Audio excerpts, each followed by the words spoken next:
요한복음 12장 32절에서 43절까지 말씀입니다. 네, 32절에서 43절까지 말씀입니다.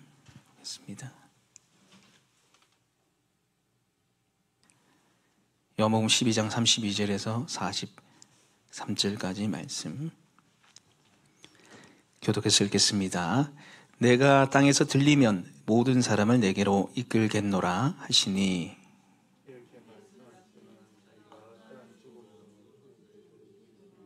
이에 무리가 대답하되 우리는 율법에서 그리스도가 영원히 계시나 함을 들었거늘 너는 어찌하여 인자가 들려야 하리라 하느냐. 이 인자는 누구냐.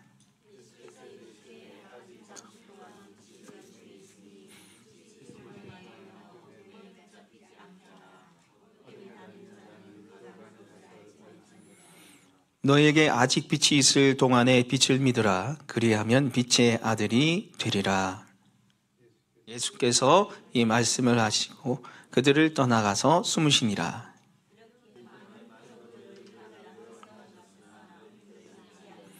이는 선지자 이사야의 말씀을 이루려 하심이라. 이르되 주여 우리에게서 들은 바를 누가 믿었으며 주의 팔이 누구에게 나타났나이까 하였더라.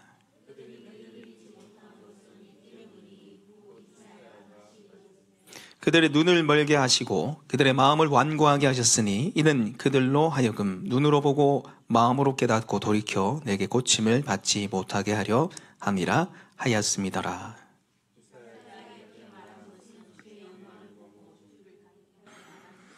그러나 갈리 중에서도 그를 믿는 자가 많되 바리새인들 때문에 드러나게 말하지 못하니 이는 출교를 당할까 두려워함이라. 그들은 사람의 영광을 하나님의 영광보다 더 사랑하였더라. 아멘. 교회 주차장 입구 쪽에 들어오면은 상당히 큰 이렇게 보가 있습니다. 이렇게 보시면은 그 보가 있어가지고 뭐 풀이 또 지저분하게 나기도 하고 모기가 엄청나게 거기 있을 것 같아요. 모기도 좀 있는 것 같은데 왜 저걸 만들었지? 그런 생각이 들 겁니다. 근데 저게 보면 자연재해 방지 때문에 빗물이 거기로 이제 모이게 만들어 놨어요. 그래서 뭐 홍수 방지 때문에 만들어 놓은 것 같습니다. 지금도 뭐 풀이 조금 나와 있는데 한 5, 6월달쯤 되면 엄청나게 이게 자라 있어요. 어쨌든 뭐 가슴 높이까지도 자라나는데 뭐 가끔씩 보면은 시청이나 주민센터에서 나와서 이 제초기를 들고 이거 작업을 합니다. 다 쳐내는데 그것도 오래 못 가요. 한 2주, 3주 있으면 뭐 거의 원상태로 돌아간단 말이죠. 왜 그렇게 왜 이러면 어떻게 하면 잡초를 온전히 제거할 수 있느냐? 이게 자르는 게 아니라 자르면 다시 그 자른 윗부분에 또 싹이 난단 말이죠. 그걸로 풀을 완전히 제거하려면은 뽑아야 됩니다. 뿌리까지 뽑아야지. 그래서 잡초가 생기지 않잖아요. 뿌리를 뽑아야 되는데 여러분 오늘 이 설교 제목이 예수님을 믿지 못하는 이유입니다. 예수님을 믿지 못하는 이유. 우리가 예수님을 믿든 또 예수님을 믿으려고 노력하든 예수님이 누구인지 아직 모르든 간에 예수님을 믿는 것은 굉장히 중요합니다. 내가 인격적으로 예수님을 만났든지 아니면 만나지 못했든지 간에 예수님을 믿는 것은 굉장히 중요하는데 이 예수님을 믿지 못하는 이유가 있어요. 마치 이게 뿌리를 뽑아야지 풀이가 제거되듯이 오늘 예수님 믿지 못하는 이유를 아시고 그 이유를 뽑아내시는 은혜가 있길 소망합니다. 그래서 온전히 예수님을 신뢰하고 믿고 따르는 우리 모두 되길 축복합니다.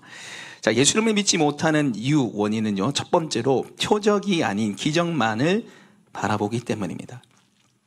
표적이 아닌 기적만을 바라보기 때문이에요. 여러분 요한복음은요. 크게 두 부분을 나눕니다. 1장에서 12장, 12장에서 20장, 21장. 21장은 에필로그처럼 그냥 베드로 부활하신 예수님이 베드로를 찾아간 모습이고요. 1장에서 12장, 13장에서 20장 이렇게 나눌 수 있는데 1장에서 12장은 표적의 책이에요. 표적. 7가지 표적에 대해서 나와요. 그래서 예수님 표적을 일으키면 그거 가지고 사람들이 반응하고 또 종교 지도자들이 뭐라 하고 예수님이 그에 대해서 말씀하시고 이렇게 패턴이 되어 있어요. 예수님이 표적을 행하시면 무리들이 반응하고 종교 지도자들이 그거 갖고 해코지하면 예수님이 또 그거 가지고 말씀하시고 이 패턴이 계속 이어집니다. 그게 1장에서 몇 장까지요? 12장. 오늘 마지막 부분까지고요. 이제 13장부터 20장까지는 영광의 책이라고 그럽니다. 이제 십자가로 나가는 거예요. 십자가의 길이 영광의 길이기 때문에 영광의 책이라고 얘기를 하고 있습니다. 그래서 오늘 37절 같이 한번 읽어볼까요? 시작. 이렇게 많은 표적을 그들 앞에서 행하였으나 그들이 믿지 아니하니. 아멘. 지금 12장까지 무슨 책이라 그랬죠? 표적의 책. 이렇게 많은 표적을 행했지만 그들이 어떻게 했다고요? 믿지 않았다는 거예요. PPT를 좀 띄워주실래요? 요한복음에는 7가지 표적이 나옵니다. 지금 요한이 말하는 이렇게 많은 표적이 뭐냐면 7가지 표적을 말해요. 더 많은 표적을 예수님이 보여줬지만 7은 완전수잖아요. 그래서 7가지 표적을 요한이 가져와서 말을 하고 있는데, 여러분, 표적의 이 의미는 예수님이 하나님의 아들이라는 거예요. 예수님이 누구라고요? 하나님의 아들. 기적이 아니고요, 표적입니다. 표적. 예. 우리가 표지판이 있잖아요. 어디 교회 500m 가면 교회 있습니다, 이렇게 얘기하잖아요. 근데 어떤 사람이 그 표지판 앞에서 여기가 교회인가? 여기서 예배 드려야 되나? 이 이상한 사람이죠. 표지판이 가르치는 곳까지 가야 돼요. 표적이 그런 거예요. 예수님이 7가지 표적을 행하셨는데 이 표적의 의미는 내가 하나님의 아들, 구원자라는 의미예요. 근데 사람들은 표적을 본 게 아니라 능력을 보고 기적만 본 거예요. 그래서 예수님의 능력이 없어지자 어떻게 한 거예요? 십자가 못 박아 죽인 거예요. 예수님은 십자가의 길을 본격적으로 걸어가시는 이 13장 이후로부터는 별로 기적이 안 나와요. 그 앞에는 기적이 나오는데 기적을 행치 않습니다. 그냥 십자가의 길로 묵묵히 걸어가시는 예수님이에요. 이 예수님의 능력만 붙들었단 말이죠. 요한복음에 나타난 7가지 표적이 있는데, 첫 번째가 가나의 혼인잔치에서 물을 포도로로 바꾼 사건, 두 번째 왕의 신하의 아들을 고친 사건, 세 번째 38년 된 병자를 치유하신 사건, 네 번째 오병이어, 다섯 번째 무리를 걸으시고요, 여섯 번째 소경의 눈을 뜨게 하시고, 일곱 번째 죽은 지 나흘 된 나사로를 살린 사건. 요게 7가지 표적입니다. 자, 그러면 7가지 표적의 그 의미가 뭐냐면, 의미를 하나씩 간단하게 보면, 첫 번째는 물로 포도를 바꾼 사건이에요. 가나의 혼인잔치에서 있었던 사건인데, 그 말씀에 보시면 이 예수님이 항아리에 있는 물을 포도주로 바꿨잖아요. 근데 그 동을 항아리가 결례를 든 동 항아리 이렇게 나와 있어요. 결례를 위해서, 손을 씻기 위해서. 이 손을 씻는 거는 위생이 아니에요. 죄를 씻는다는 의미로. 율법이에요. 전통이에요. 근데 몇 개요? 6개가 있어요. 6개. 부족입니다. 부족. 제가 이 가나의 혼인잔치 설교를 할 때 함께 나누는데, 이 결례를 든 동을 항아리 의미는 율법주의고 부족을 말해요. 근데 예수님이 물을 포도주로 바꾸시죠. 율법에서 구원하신다는 의미고, 그리고 부족에서 어떻게 하시세요? 풍성함을 주신다는 거예요. 가장 좋은 포도주를 나중에 내놨다, 이렇게 얘기를 하잖아요. 그러니까 예수님을 믿으면 풍성한 기쁨을 얻을 수 있다는 거예요. 지금 한마디로 말해서. 두 번째 표적은 왕의 신하의 아들을 고친 사건입니다. 왕의 신하의 아들이 병이 나가서 그 아버지가 이제 오죠. 근데 예수님을 네 아들이 살았다 하고 말씀을 믿고 갔더니 종이 나와서 살았다고 얘기를 하잖아요. 이 의미는 뭐냐면 예수님의 말씀을 믿으면 어떤 문제라도 구원받고 영생을 받을 수 있다라는 거예요. 예수님의 말씀에 능력이 있다는 것을 보여주는 사건이 두 번째 표적이고, 세 번째 사건은 38년 된 병자를 고친 사건이죠. 38년 된 병자가 있었던 곳이 어디예요? 베데스다 연못. 네, 베데스다 연못에 있었죠. 베데스다의 뜻이 은혜의 집입니다. 근데 이 38년 된 병자가 은혜의 집에서 은혜를 누려요, 못 누려요? 못 누려요. 계속 그 마음에 맺힌 게 뭐예요? 이 천사가 이 연못에 들어올 때 내가 제일 빨리 들어가면 낫는데 나를 넣어줄 사람이 없다는 거예요. 그래서 여러분 성경에 보시면 이 말씀이 괄호로 되어 있어요. 미신이라는 거, 미신. 천사가 거기 내려오겠습니까? 내려온다 한들 그게 치유가 되겠습니까? 아니라는 거죠. 헛된 걸 잡고 있는데 나를 여기 넣어줄 사람이 없다는 거예요. 내 힘, 내 노력을 의미하는 거예요. 내 힘, 내 노력. 연못에 제일 들어가는 내 노력으로 구원받을 수 있을 것 같아 했는데 안 된다는 거죠. 누워 있었어요. 이 사람은 중풍병자입니다. 쉽게 얘기해서. 전신장애가 있는 사람, 못 움직이는데 누워줄 사람 없다고 그렇게 있는 거예요. 근데 예수님이 일방적으로 찾아오셔 내 자리를 들고 일어나 걸어가라 말씀하시죠. 이거는 예수님을 믿는 믿음으로 은혜로 구원받는다는 거죠. 노력이 아닌 은혜로 구원받는다는 거고, 네 번째 베세다 광야에서 오병이의 기적을 일으키시죠. 남자만 5천여 명이시고 12관주를 남기시는데 이 썩을 양식을 위해서 쫓아오는 무리죠, 이 사람들은. 근데 예수님이 이 사람을 향해서 내가 생명의 떡이다, 나를 믿는 자는 영원히 목마르지 않는다. 그래서 예수님을 믿으면 허전함, 고독함 이런 것에 시달리지 않고 풍성한 충만한 은혜 속에 살 수 있다는 것을 예수님이 네 번째 표적을 통해서 보여주십니다. 그리고 다섯 번째 표적은 무리를 걸은 사건이죠. 이제 베세다 그 지역에서 오병이의 기적을 일으키고 제자를 빨리 보내자면 왜 예수님을 임금사무로 하니까. 근데 제자도 빨리 건너가라 했는데 그때 태풍이 오잖아요. 아무리 노를 저어도 나가질 않아요. 제자를 배를 타고 건너편을 가는데 태풍으로 갈 수 없죠. 근데 예수님이 무리로 걸어오시죠. 그래서 예수님을 성경에 보시면 영접하니, 배로 영접하니라고 되어 있습니다. 요한복음 말씀해 보시면 이건 요한복음 1장 12절에 영접하는 자, 곧 그 이름을 믿는 자들에게는 하나님의 자녀가 되는 권세를 주셨으니 라는 똑같은 단어입니다. 영접이. 예수님을 영접하면, 예수님을 내 인생에 영접하고 모시면 가려던 땅 천국에 들어갈 수 있다는 거죠. 그래서 공행, 수고, 노력, 노조는 그거 안 되고 예수님을 영접하고 믿어야 된다는 의미입니다. 그래서 예수님을 내 인생의 항해의 선장으로 모셔야 된다, 주인으로 모셔야 된다, 이런 의미로 보시면 되고, 여섯 번째가 이제 실로암에서 소경의 눈을 뜨게 해주신 기적이죠. 그래서 이 소경은 의미는 인간의 영적인 소경이라는 거죠. 모두 다 눈이 다 감겼다는 거죠. 하나님을 볼 수 없고 하나님 영광에 이르지 못하고, 그래서 어둠의 나라, 결국 지옥에 갈 수밖에 없는 소경들이라는 겁니다. 그런데 예수님이 실로암에는 그 물이 제일 낮은 곳이 실로암이라고 그때 말씀 나눴잖아요. 낮은 모습으로 오신 이 예수님, 낮은 모습으로 보내심을 받아서 오신 이 예수님을 영접하면, 믿으면 영적인 눈이 뜨여서 구원받는다는 거죠. 예수님을 믿으면 영적인 눈이 열리고 영적 세계인 천국을 경험하게 되는 것을 의미를 합니다.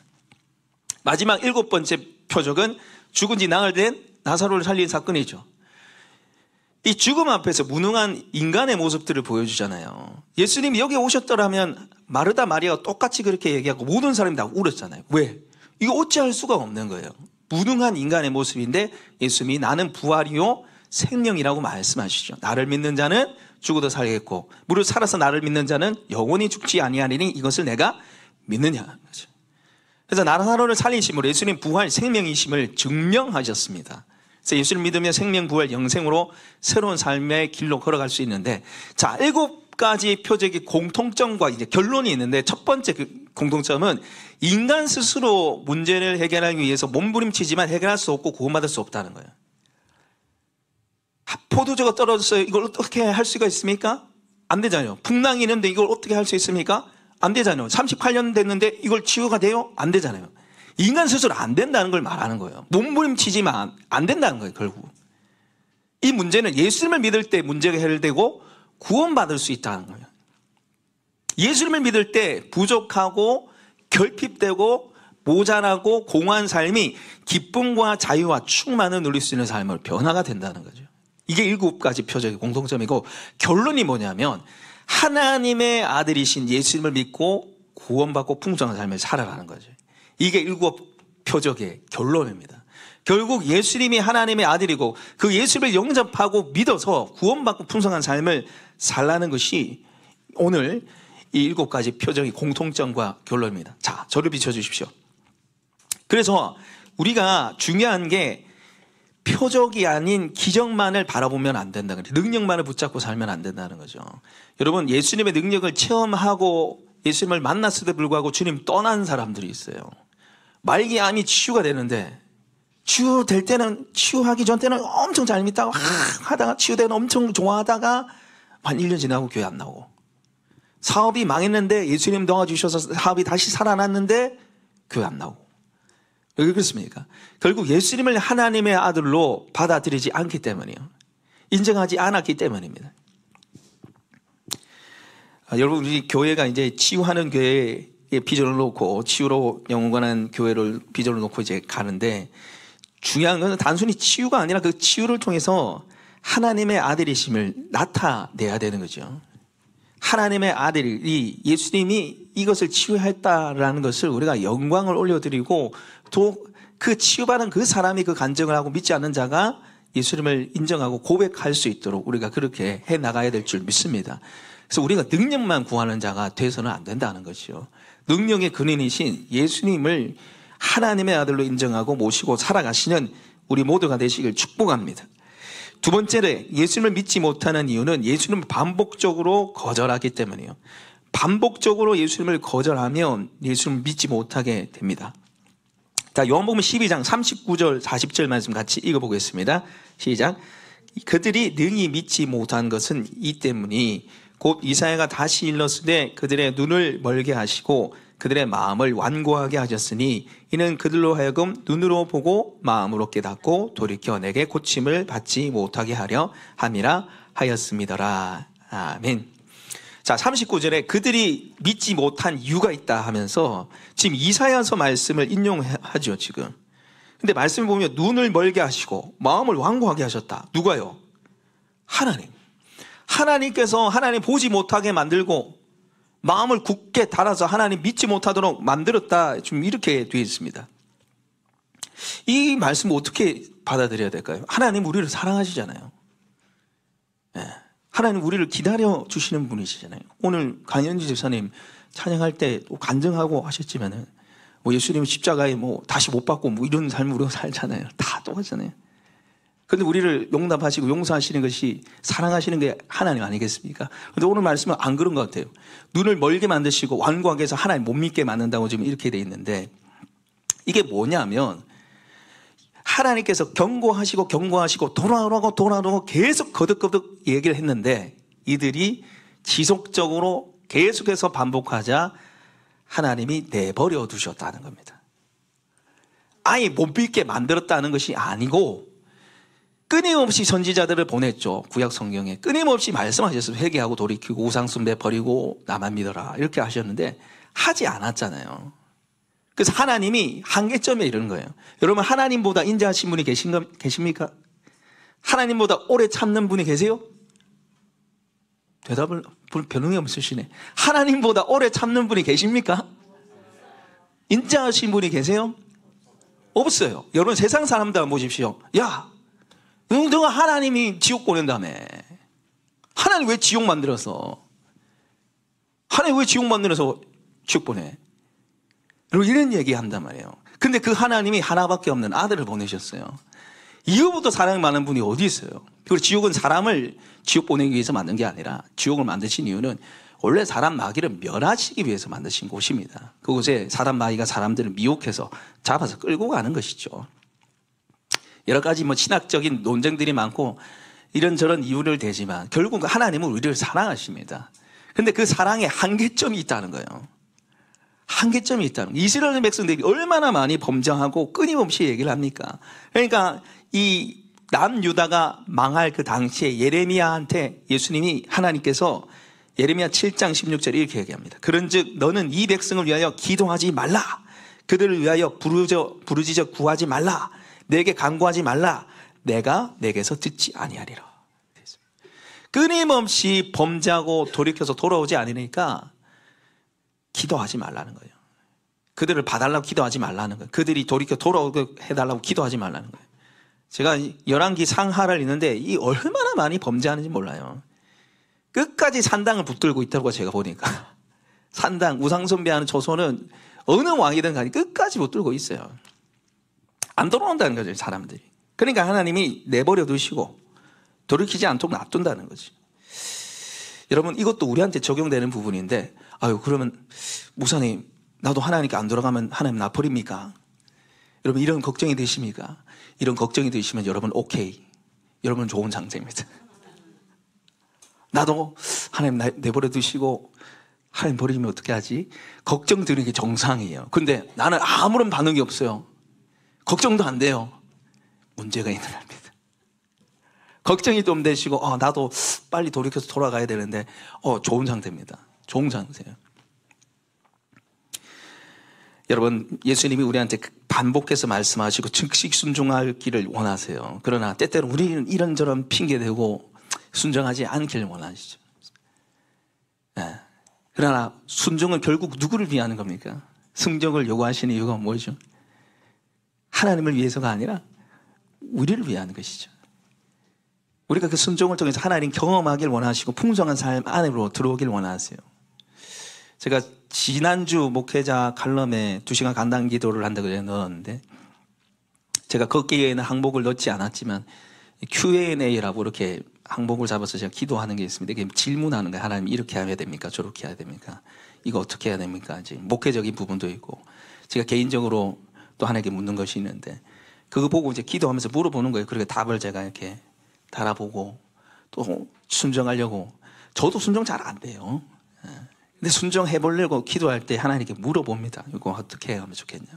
그래서 바로 순종, 웬만하면 바로 순종해야 되지 순종하지 않으면 이게 넘어가더라고요. 미뤄지고 잊어버리고 핑계대더라고요. 여러분 자신을 위해서 주님 말씀하실 때 순종하시는 우리 모두가 되길 소망합니다. 그리고 우리가 아직 또 예수님을 믿지 않은 분들이 계세요. 우리 안에도 아직 예수님을 인격적으로 만나지 못한 분들도 계시고, 또 VIP는 아예 예수님을 모르죠. 우리가 그들에게 주님께로 초청을 해야 됩니다. 초청. 언제까지 하나님이 봐주고 기다려주진 않아요. 인생이 어떻게 될지 모르잖아요. 우리가 내일의 삶을 알 수가 없잖아요. 그래서 우리가 하나님처럼 끊임없이 그들을 반복해서 초청하고 교회로 모시고 오고, 특별히 이런 면에서 우리 가정교회 예수영전 모임을 하잖아요. 참 이게 너무 감사하고 중요한 것 같아요. VIP들에게 예수님 아직 인격적으로 만나지 못하는 분들한테 복음의 핵심을 전하잖아요. 어떻게 하면 예수님 영접할 수 있는가? 어떻게 하면 예수님을 믿고 구원받을 수 있는가? 복음의 엑기스를 말하는 게 이제 예수 영접 모임인데, 그래서 우리 목자 목녀님들, 우리 선생님들은 이 VIP나 교회 안에 아직 예수님을 만나지 못했던 것 같은 분들은 예수 영접 모임에 여러분 초청하십시오. 그리고 그들이 예수 영접 모임에 참여할 수 있도록 기도를 해주세요. 어쨌든 중요한 게 뭐예요? 예수님 믿어야 될 거 아니에요. 예수님 믿는 게 중요하잖아요. 그러니까 그들을 초청하시고 그들에게 또 구원의 은혜가 있기를 소망하시는 우리 모두가 되길 원합니다. 우리 마지막으로 예수님을 믿지 못하는 이유는 자기 생각 아래, 자기 틀 안에 하나님을 가두려고 하기 때문입니다. 내 생각, 내 틀 안에 하나님을 가두려고 하기 때문입니다. 우리 33절 말씀, 34절 말씀 같이 읽어보겠습니다. 33절, 34절 읽겠습니다. 시작. 이렇게 말씀하시면 자기가 어떠한 죽음으로 죽을 것을 보이심이러라. 이에 무리가 대답하되 우리는 율법에서 그리스도가 영원히 계신다함을 들었거늘 너는 어찌하여 인자가 들려야 하리라 하느냐? 이 인자는 누구냐? 아멘. 예수님께서 요한복음 12장에 공개적으로 이제 내가 죽을 거라고 말씀하셨잖아요. 인자가 들려야 하리라 말씀하셨잖아요. 그리고 33절에 어떠한 죽음으로 죽을 것을 보이셨습니다. 그런데 34절 무리가 뭐랍니까? 우리는 율법에서 그리스도가 영원히 계신다함을 들었다. 그리스도는 안 죽는 거야 이렇게 얘기하는 거예요. 지금 너 그리스도 아니네? 그리스도 죽는 게 어디 있어? 자기 생각과 틀로 지금 하나님 예수님을 판단하는 거예요. 그럼 여러분 성경의 이사야 53장 10편 22편만 봐도 그리스도의 고난에 대해서 얘기하고 있고요, 죽음에 대해서 얘기하고 있어요.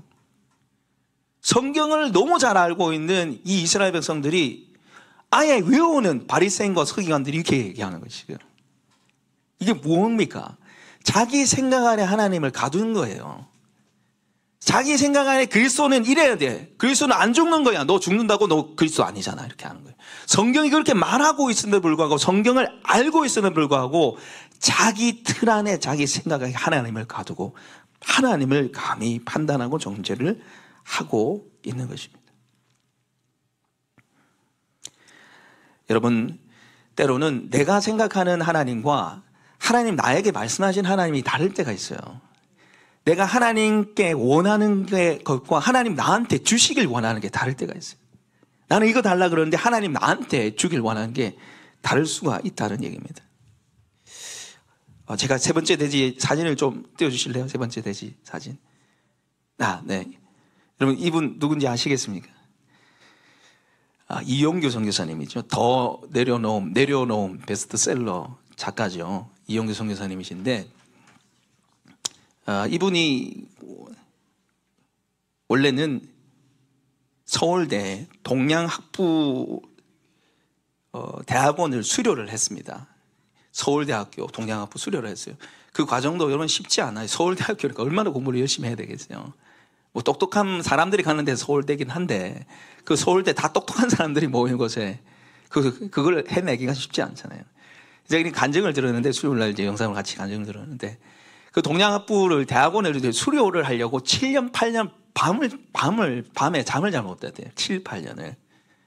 그런데 어느 날 지도 교수님이 너 미국이랑 영국 가서 공부할래?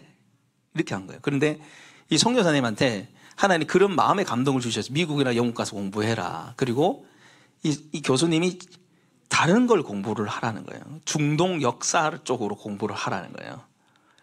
그러니까 7, 8년 배웠던 거, 공부했던 게 완전히 다 이제 물거품이 되고 새로운 분야로 가야 돼요.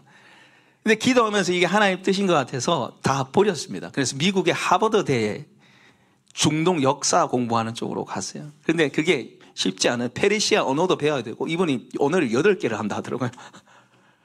그만큼 많은 언어를 다뤄야 되는데, 어쨌든 간에 그거 다 버리고 이제 하버드대에 이제 가신 거죠. 근데 이게 들어가는 게 쉽지가 않잖아요. 박사과정 그 자체가, 입학하는 자체가 쉽지 않으니까, 들어가기 전에 이제 서원 기도를 하셨대요. 하나님, 제가 여기 들어가면 2년 동안 선교하겠습니다. 공부 마치면 2년 동안 선교하겠습니다. 한 거예요. 그래서 10년을 정말 고생해가지고, 언어 배우고 고생해가지고, 이제, 박사학위를 취득하고 공부를 끝냈습니다. 근데 서운한 게 있으니까, 바로 간 거예요. 왜냐하면 이거 하지 않으면 또 다르게 미뤄지고 안 될 것 같아서 서원기도 하고 이제 선교하러 갔는데, 몽골 지역에 선교하러 갔습니다. 근데 몽골 지역에 갔는데 거기에 주일날, 가는 그 주중 주일날 설교를 하게 됐다는 거예요. 그 이후로 설교를 계속했다는 거예요. 목회자가 없어가지고. 영하 30도라고 그러더라고요. 영하 30도에서 그렇게 추위에 떨면서 이렇게 2년 동안 계셨는데, 이 형이 이제 끝나갈 때쯤에 하나님이, 여기 또 좀 있어 줄래? 이렇게 했대요. 이제 가야 되는데. 그래서 있었대요. 있는데, 너 이제 떠나. 다른 선교지에 가라고 하신 거예요. 그런데 이게 다른 선교지에 가면 이거 버려야 되는 거예요. 이제 10년 동안 공부해서 취득한 박사학위를 이제 버려야 되는 거예요. 이거 버리고 이제 선교지에 가서 이제 남은 생애를 올인해야 살아야 되는 거죠. 근데 간증에서 이 선교사님이 뭐라 하냐면, 하나님의 선하심과 인자하심을 맛보니 갈 수밖에 없었다는 거예요. 그 2년의 세월, 2년이 넘는 그 세월 동안 하나님 경험하고 나니까 그 10년 동안 그 준비한 거 다 버리고 이제 갔다는 거예요. 근데 거기가 어디냐면 인도네시아입니다. 인도네시아는 무슬림 최대 국가입니다. 이슬람교가 제일 많은 곳이고요. 90%가 무슬림입니다. 90%가 무슬림이에요. 이분이 간증하시는데 아주 조근조근하게, 저는 막 오바도 하고 막 가음지도 다 하잖아요. 이분은 아주 부드럽게, 아주 젠틀하게 하시는데, 말씀 중에 뭐라 하시냐면, 인도네시아에 가는데 하나님이 팔과 다리를 다 잘라서 꽁꽁 묶어놨다는 거예요. 아무것도 못하게. 하나님만 바라보게. 왜? 무슬림 국가니까 아무것도 할 수가 없어요. 할 수 있는 게 없어요. 외국인에다가 복음도 전할 수 없고. 그러다가 이제 자카르타에 이제 국제대학교 설립하는 그 사역에 이 선교사님이 이제 동참하게 되고 들어가게 되는데, 원래 이제 그 사역을 했던 목사님이 이제 소천하게 되셨어요, 갑자기. 근데 요 건물입니다. 요 건물을 이제 짓게 되셨는데, 이렇게 깔끔하게 지금은 잘 지어져 있지만, 이때 당시에 50억짜리 공사였습니다. 50억짜리 공사였는데, 가지고 있는 돈은 5억밖에 안 되는 거예요. 5억밖에 안 되는 거예요. 그런데 하나님이 하라는 거예요. 5억밖에 없는데 하나님 하라는 거예요. 무조건 하라는 거예요. 알겠습니다 하고 이제 공사를 시작하는데 1년 안에 이제 50억을 갚아야 돼요. 45억을 갚아야 하는데 이 일을 해야 되는 거예요. 그런데 알겠습니다 믿음으로 선택해서 가는데, 이 선교사님 책상에 청구서가 쌓이는 거예요. 이제 돈 내놔라는 거, 돈 내놔라는 거, 돈 내놔라는 게 계속 쌓이는 거예요. 그래서 이 선교사님이 하나님께 막 따졌대요. 하나님이 하라 했잖아요. 하나님이 보수잖아요. 근데 왜 계속 이 청구서가 쌓이고 나는 감당을 못하냐고. 내가 이 돈을 못 내면 하나님이 아니라 내가 독박 쓰고 내가 감옥 가지 않냐고. 나만 손해다고. 이것 좀 받아주소 하고 막 집어 던졌대, 하늘로. 근데 어떻게 이거 집어 던지면 밑에 내려오잖아요. 이거 아무리 하나님 거 올려드리고 내려오잖아요. 그래서 하나님께 대들면서, 하나님, 저는 연말이 싫어요. 성산이 싫어요. 얼마나 뭐라 했는지 몰라. 그런데 이건 하신 말씀이 마음에 하나님께서, 마음에 부담이 있지만 좀 기뻐하면서 살 수 없겠니? 이렇게 하셨더래요. 감사하면서 살 수 없겠니? 이렇게 했대요. 그래서 알겠습니다 하고 믿음으로, 돈도 별로 없지만 사익자들하고 맛있는 거 먹으러 가고 사모님하고 이제 좋은 데도 가고 그랬대요. 그런데 정말 극적으로 이제 크리스천 사업가들, 다른 나라에 있는 크리스천 사업가들이 이제 모여서 재정을 후원해줘서 저렇게 아름다운 대학교를 세웠습니다. 자카르타의 외국인이 세운 최초의 대학교고요. 이 학교는 정부에서 인정을 받은 학교고, 기독교 재단 학교고, 선교사를 양성하는 학교입니다. 놀라운 학교죠. 이런 일들을 하나님이 이루셨어요. 자, 저를 비춰주십시오. 여러분, 이 선교사님 간증 중에 뭐라 하시냐면, 저는 학자 스타일이라서 뭔가 준비가 돼야지 일을 할 수 있는 사람이라고 하시더라고요. 뭔가 준비가 돼야 된다는 거죠. 그런데 수중에 5억밖에 없는데 하나님 하라고 그랬잖아요. 50억을 주시면 50억 공사하면 되는데 50억 안 주시고 하라는 거죠. 40억이라도 주시면은 뭐 10억 어떻게 해서 한다 치고 할 수 있는데, 하나님 그냥 계속 하라 했다는 거예요. 근데 왜 그렇게 하시냐면은 하나님의 훈련이라는 훈련. 야, 너를 내가 사용하기 불편해. 너는 개선하잖아. 그러지 말고 믿음으로 가. 믿음으로 갔으면 좋겠어. 그래서 그렇게 훈련하면서 하나님이 불편하다 해서 그렇게 휘저어 놓으시고 하나님 뜻에, 하나님 생각에 들어오게 하셨어요. 여러분, 이 선교사님의 뜻은 50억 다 있고 공사하는 거잖아요. 한 10억 정도 모자라고 공사하는 거잖아요. 근데 하나님 뜻은요, 5억밖에 없어도 40억 채워주셔서 공사하고 짓는 거였어요. 여러분, 우리의 삶도 좀 이런 것 같아요. 뭐든지 뭐가 갖춰지고 보여져서 하나님 뜻이 이루어지길 원하시잖아요. 저도 그래요. 제가 원하는 뜻과 하나님의 뜻이 달라서 힘들고 어려울 때가 있어요. 왜 도와주지 않습니까? 왜 내 생각대로 이렇게 해주지 않습니까? 참 오만불평도 많이 하는 것 같습니다.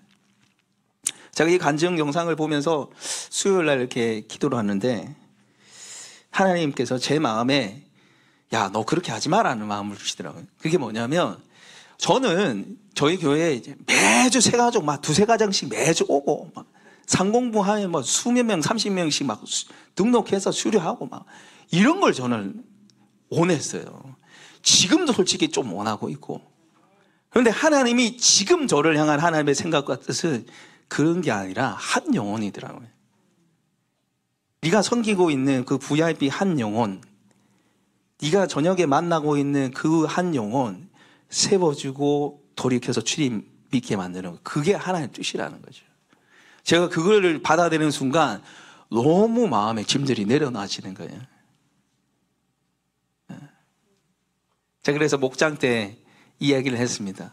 똑같이 이렇게 얘기하니까 그 앞에 있는 민지자매가 하나님이 치유하는 겨로 나가게 하실 줄 믿습니다. 그 얘기를 하더라고요. 제가 아멘 했어요. 그래서 저게 하나의 응답이구나. 하나의 응답이구나. 여러분, 때때로 우리는 현실과 이상의 계례 앞에서 마음이 상합니다. 나는 천을 하고 만을 하고 싶은데 나는 지금 일밖에 못하는 것 같아요. 그러나 여러분, 그 일하는 게 하나님 뜻이라니까.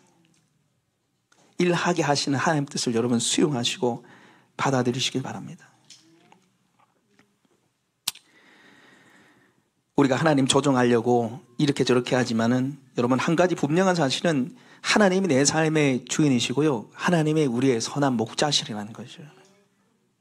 나는 나 양을 위해서, 내 양을 위해서 목숨을 버린다고 말씀하셨잖아요. 그 사랑하시는 주님, 그 내 삶을 이끄시는 주님이 지금 나의 삶을 인도하고 계세요. 언젠가가 아니라, 어느 때가 아니라 지금 내 삶을 인도하고 계신 거지. 때로 내가 버거워서 내려놓고 싶은 지금 내 삶, 내가 비틀거려서 쓰러지는 나의 하루, 벗어나고 싶고 도망치고 싶은 그 나의 하루의 삶에 주님의 인도하심이 있어요. 그리고 우리가 생각하지 못하는 큰 계획과 뜻을 따라서 주님이 이끌어 나가시는 거죠. 여러분, 이 이영규 선교사님 제가 간증을 얘기하면서 어떤 생각 드셨어요? 하나님 놀랍다. 하나님 정말 대단하다. 이런 마음도 들지만 하나님 역시 자기 마음대로 하셔. 봐봐, 저 7년 공부한 거 바로 난리잖아. 봐봐, 저 10년짜리 박사학위 난리잖아. 여러분, 이 선교사님의 뜻은요, 이 중동 역사, 이 박사학위 받으면 끝이에요, 진짜. 세상적으로 봤을 때 이 박사학위를 가진 사람이 거의 없어요. 이거 받기 힘들기 때문에. 명예가 있고 선한 영향을 끼칠 수 있잖아요. 근데 하나님 그거 다 버리게 하셨잖아요. 이거 왜 이렇게 하셨을까? 여러분, 하나님 큰 그림이 있는 거예요. 이런 학위가 없으면 자카르타의 국제대학교 설립자가 될 수 있겠습니까?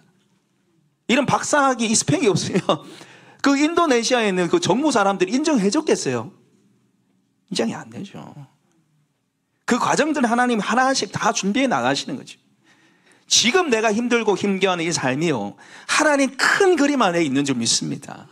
내가 벗어나고 싶은 이 삶도요, 하나님 큰 계획 뜻 안에 있어요. 결국 그것이 하루하루 주님과 동행하면서 살면서 결국 하나님의 놀라운 큰 그림이 저 여러분의 삶을 통해서 완성되게 하실 줄 믿습니다.